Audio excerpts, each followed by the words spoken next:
Bonjour à toutes et à tous, c'est Stéphane pour la chaîne Foilier, merci de me retrouver chez moi. Et donc chez vous, je m'efface tout de suite, j'ai fait un live là aujourd'hui même, le 19 mars, de 14 h à 17 h. Et pendant le live, j'ai eu une intervention sur la chaîne de Violaine de Philippis, qui est actuelle porte-parole d'Osez Féminisme et avocate au barreau de Paris je crois, qui a pris la parole pendant une dizaine de minutes sur la réforme des retraites, en quoi elle est très inégalitaire pour les femmes.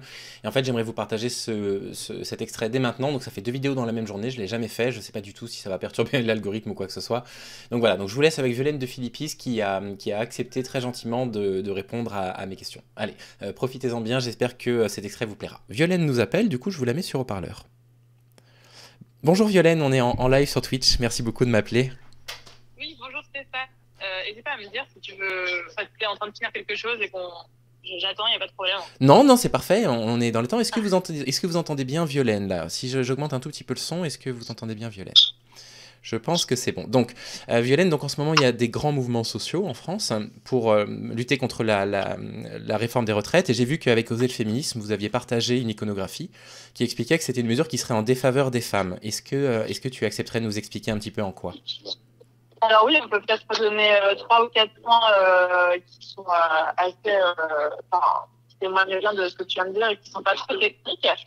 Le premier point, donc, qui est général, c'est quand même de rappeler que les inégalités de retraite, elles sont de 40% entre les femmes et les hommes. À l'heure actuelle, ça veut dire que la pension a 40% de différence et que cette réforme ne solutionne pas du tout les problèmes structurels qui posent cette différence, puisque en fait, les 40% de différence de retraite, Oui, ils prennent leur source dans les différences de salaire, les différences d'accès au poste, les carrières hachées, pardon, et les temps partiels subis. Donc, en d'accord. fait, On me dit que ça il faut grésille un petit comprendre. peu. Est-ce qu'on peut se Ah rappeler mince, quand tu seras chez toi éventuellement? ouais, désolée, j'étais à l'extérieur, Non, le non, je temps t'en que prie. j'arrive chez moi. Je vais essayer de sortir sur la terrasse. Alors, attendez. Parfait. En fait, ce que tu expliquais, c'est que les retraites, elles sont différentes en fonction des situations des personnes et qu'entre autres, les personnes qui seront les grands perdants de la retraite, c'est ceux qui vont avoir des carrières hachées, hein. C'est ce que tu nous disais. Oui, voilà, c'est ça. Vous m'entendez mieux là? Oui, on t'entend bien là. Eh ben super. Oui, en gros, je disais que cette réforme ne règle pas les inégalités structurelles du marché de l'emploi, donc le fait qu'on est discriminé à l'embauche, puisqu'on a tendance à favoriser les hommes, par exemple, vers 30 ans, puisqu'ils ne sont pas enceintes, ce genre de choses. Donc en fait, cette réforme, elle ne se pose pas les vraies questions des inégalités structurelles du marché de l'emploi. Et d'ailleurs, de manière générale, pour les femmes et les hommes, je dirais qu'elle ne se pose pas la question de la notion de travail. Puisque si on repensait la notion de travail et que on faisait en sorte que ce soit moins dur pour les Françaises et les Français toute leur vie, peut-être qu'il n'y aurait pas un mouvement social aussi fort sur le fait de prolonger la durée du travail. Aujourd'hui, le travail, il est quand même largement vécu comme quelque chose de subi. Ça, c'est la première chose. La deuxième chose plus concrète sur cette réforme, c'est que les femmes vont devoir travailler en moyenne 7 mois de plus pour cotiser contre 5 mois pour les hommes. Les Et ça, femmes c'est vont devoir l'étude travailler d'impact. 7 mois de plus, c'est ça? Contre Oui, 5 en contre les moyenne hommes. pour avoir un taux plein. Et ça, c'est l'étude d'impact du gouvernement qui le dit. Donc, c'est sur le site du gouvernement. C'est une étude d'impact qui a été faite pour savoir justement les impacts de cette loi. Et donc, c'est vraiment des sources du gouvernement lui-même. Tu m'arrêtes, tu m'entends toujours mal ou Non, c'est bon? on t'entend assez bien, merci. Ah, Donc c'est le ok, gouvernement lui-même désolée. qui reconnaît l'inégalité qui va se creuser. Et c'est ça, ouais, sur le temps de cotisation, c'est bien 7 fois pour les femmes en plus et 5 pour les hommes. Et ça s'explique justement par les carrières hachées, notamment, que les femmes devront rallonger plus pour cotiser le minimum, pour avoir la pension minimum. Et ce que la CGT relève, puisqu'on entend beaucoup le gouvernement dire oui, mais nous, on va faire une pension minimum de 1 200 € par mois, donc ça va aider les petites retraites, et principalement les femmes. Et ce que la CGT a pointé, c'est qu'en fait, pour avoir ces 1 200 € par mois, il y a plusieurs conditions que ne rempliront pas certaines femmes, notamment toutes celles qui sont en temps partiel subi, puisque 3 quarts des temps partiels sont subis par les femmes. Et pour avoir cette pension minimum de 1 200 € par mois, il faut avoir travaillé à temps plein. Qu'est-ce que tu Donc en appelles fait, les les femmes. temps partiels subis, Violaine, excuse-moi? Pardon, non, pas de souci. Les temps partiels subis, en fait, ça va être des temps de travail qui ne sont pas choisis par les femmes. C'est-à-dire qu'à défaut de trouver un temps plein, ben, on va se D'accord. réorienter sur un temps partiel.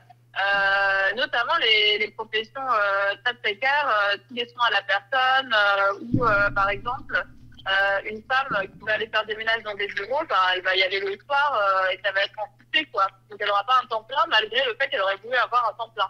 Ce qu'on appelle les temps partiels subis. D'accord. Et donc, pour avoir la pension minimum de 1 200 € par mois, annoncée par le gouvernement, il faudra travailler à temps plein. Donc, c'est pas le cas de toutes ces femmes qui sont en temps partiel non choisi, quoi. Et il y aurait beaucoup de points comme ça à dérouler, mais autre point aussi qui me vient à l'esprit, c'est, je sais pas si vous avez entendu parler de l'index senior. L'index senior, non, je ne connais pas. Ouais, et ben en fait, c'est dans cette réforme, il y a, mais ça c'est pour les femmes et les hommes, enfin, je veux dire, c'est mauvais pour tout le monde, je dirais. Il y a la création d'un index senior qui vise à noter les entreprises en matière d'emploi des personnes en fin de carrière, quoi, pour vérifier qu'elles ne soient pas discriminées à l'embauche. Donc le gouvernement a prévu ça. Sauf qu'en fait, cet index senior qui servira donc chaque entreprise devra respecter un certain nombre de critères sur lesquels elle aura des points et chaque année mettre sa note en fait pour savoir si elle embauche des seniors et sous quelles conditions. Et le problème, c'est que la création de cet index, il a été annoncé comme sur le même format que l'index EGAPRO. Je ne sais pas si vous avez entendu parler de ça. Non plus. L'index EGAPRO, ça a été créé il y a quelques années, c'est pour noter les entreprises en matière d'égalité. Et en fait, les critères sont tellement mal foutus que toutes les entreprises ont des bonnes notes, donc elles s'en servent dans leur marketing. Et ça dissimule en réalité les inégalités puisque les critères sont trop souples. Il n'y a pas assez de sanctions. C'est comme distribuer une copie de CP à un élève de terminale, en fait. Tu vois ce que je veux dire? Donc, ça, ce dispositif annoncé, il va encore mettre du papier cadeau sur un peu tout pourri à l'intérieur. Ouais. Et c'est faire semblant, quoi. Donc, en fait, cette réforme-là, elle est très inégalitaire. Et en plus de ça, elle est annoncée comme quelque chose de bien, notamment avec cette fameuse pension minimum de 1 200 € par mois. Donc, quand on gratte, on se rend compte que c'est que des effets d'annonce et qu'en réalité, c'est pour les femmes précaires et d'ailleurs aussi pour les travailleurs pauvres, hommes ou femmes, c'est pas du tout une réforme qui va en leur faveur. Voilà. Je sais pas si j'étais claire. C'est parfait, merci. Est-ce que tu as encore une minute? On fait quelques remarques du coup dans le chat.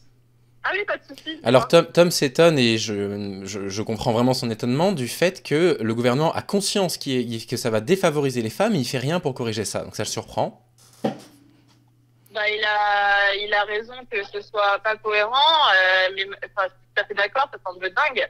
Mais en fait, comme on disait, c'est que des effets d'annonce, quoi. C'est comme le fameux index EGAPRO qui sert à noter les entreprises en matière d'égalité, que le gouvernement dit au mois de mars, en fait, il y a les notes des entreprises sur ça. Et tout le monde dit, ah, regardez, on avance, c'est bien. Vous tapez index EGAPRO, vous allez tomber sur ça sur votre Google, toutes les entreprises ont des bonnes notes. Le gouvernement dit c'est formidable. Et en fait, si vous grattez, vous regardez vraiment comment est faite la loi et tout, vous vous rendez compte que c'est de la poudre aux yeux. Et ça qui est grave, c'est qu'en fait, on fait des lois qui font penser que, enfin, ils sont vendus comme quelque chose de bien. Et quand vraiment on regarde les débats parlementaires et la façon dont ensuite, les détails, on se rend compte qu'en fait, c'est vraiment pas ce qui est dit. C'est mentir, en fait, en fin de compte. C'est mentir avec Elisabeth Borne qui prétend qu'en plus c'est en faveur des femmes, ça c'est honteux. Il y a Libellule Forte qui rappelle aussi que, étant donné qu'il y a des inégalités dans la charge éducative, bah, les femmes s'occupent majoritairement des enfants le mercredi et ça force aussi à des temps partiels, donc elles seront aussi pénalisées. Ouais, hyper d'accord. Ouais, c'est tout à fait vrai, bah, c'est ce qu'on disait, temps partiel suivi. D'ailleurs, merci de m'avoir reprise parce que c'est vrai que j'ai mon langage où j'utilise des fois des mots genre temps partiel suivi, mais en fait c'est plus clair en disant temps partiel non choisi. C'est tout à fait ça, oui, c'est qu'on a encore la charge mentale et que les mentalités, elles peinent à changer. Et que donc, effectivement, il y a plein de femmes qui choisissent pas d'être en temps partiel. Hein. Je me rappelle, ma mère, elle avait des temps partiels le soir pour nettoyer des bureaux. Elle aurait préféré être augmentée sur son temps plein de secrétaire la journée, quoi. Mais c'était une vraie problématique. Je suis entièrement d'accord avec elle. J'ai une troisième remarque d'Astaya qui dit quelque chose de très juste aussi, étant donné que les professions sont très genrées encore. Elle dit en vente, par exemple, comme en restauration rapide, au service à la personne, où donc on sait qu'il y a beaucoup de femmes qui y travaillent. Même quand on cherche un travail à plein temps, on nous propose majoritairement des temps partiels, et c'est vrai que ce sont souvent ces types de professions où on impose des temps partiels aux femmes. Ouais. Et oui, parce que les professions sont... Il y a certaines professions où il y a peu d'hommes, effectivement. Et d'ailleurs, ce qui est intéressant de relever, c'est que quand un métier devient monétisable, enfin, je veux dire qu'il rapporte de l'argent, il a tendance à se masculiniser. Par exemple, en fait, au tout début d'Internet et du code, il y avait pas mal d'informaticiennes. Et en fait, plus ça c'est devenu bankable, et moins il y a eu de femmes dans ce secteur. Donc après, au niveau anthropologique, il y aurait plein de choses à dire là-dessus, j'imagine. Mais donc voilà, c'est qu'en fait, les métiers genrés n'ont pas toujours été genrés de cette façon, quoi. C'est vraiment là où en fait vient... Quand tu rentres dans le monde de la finance, on voit une arrivée massive des hommes, alors même qu'avant, il y avait des professions où il y avait des femmes. Et d'ailleurs, dans la tech, seulement 5% de la prise de société en France aujourd'hui sur toutes les boîtes dans la tech. Oui, dans le genre du capital, un livre que j'ai cité au moins 10 fois sur la chaîne, c'est très bien expliqué ça, effectivement, hein, sur la façon dont les hommes s'orientent vers les métiers non pas bien ou mal considérés. Le genre du capital, d'accord. Ouais. Ouais, non. J'irai lire, merci. Ouais. Je te le prêterai avec plaisir. Bon, merci beaucoup en tout cas d'avoir pris un peu de ton temps, Violaine, c'est adorable. Ouais, bah désolée pour le bruit, c'est que comme ce matin j'ai travaillé, je suis allée manger tard avec des amis, et donc je suis désolée, j'étais dehors. Aucun souci. Merci encore d'aider mon ami dans ses démarches. Bah écoute, avec plaisir, enfin, plaisir c'est pas le mot, mais en tout cas, voilà, à titre militant, je le fais volontiers, et j'espère que le droit est pas accessible pour les gens. C'est un autre problème dont on aura peut-être l'occasion de discuter. Avec plaisir, quand tu veux. Voilà. Bon après-midi. Merci Violaine, au revoir, à bientôt. Au revoir.